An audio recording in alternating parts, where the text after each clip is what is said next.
Le saviez-vous? L'application Adecco et moi est le moyen le plus simple et le plus rapide pour avoir accès à votre bulletin de salaire. Vous êtes informé par mail de sa disponibilité le 12 de chaque mois.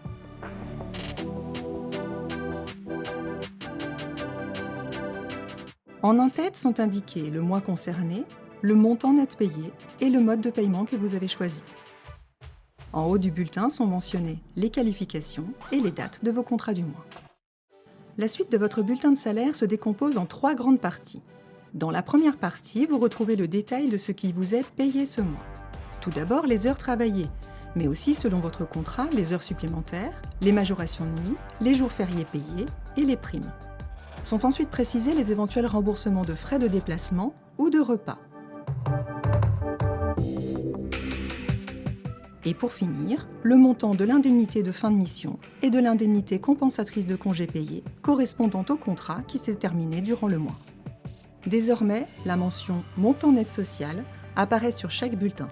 Cette indication simplifie vos démarches administratives, déclaration de ressources, prestations sociales, plus aucun calcul à effectuer. Il vous suffira de déclarer le cumul des montants nets sociaux indiqués. Passons à la deuxième partie qui concerne les éléments déduits de votre paye.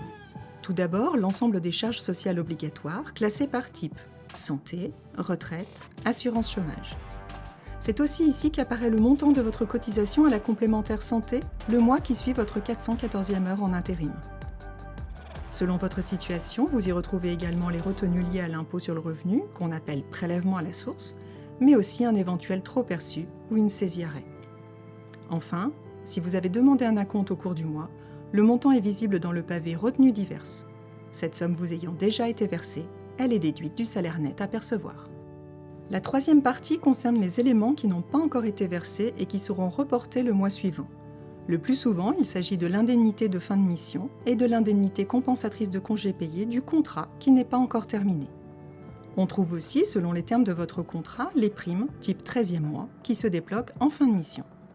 Enfin, si vous avez ouvert un compte épargne-temps, le montant bloqué sur le compte apparaît ici. Pour faciliter la compréhension de votre bulletin de salaire, retrouvez désormais chaque mois un document complémentaire qui détaille tous vos éléments de paye par mission et par relevé d'heures. Les heures payées, les éventuels éléments variables, primes, repas, déplacements, les indemnités de fin de mission et de congés payés débloqués, les éventuels frais bloqués ainsi que le motif de ce blocage. Pour consulter ce document, rendez-vous sur votre application Adecco et moi, rubrique Rémunération, onglet Salaire, ou sur votre espace personnel sur adecco.fr, rubrique Bulletin de salaire.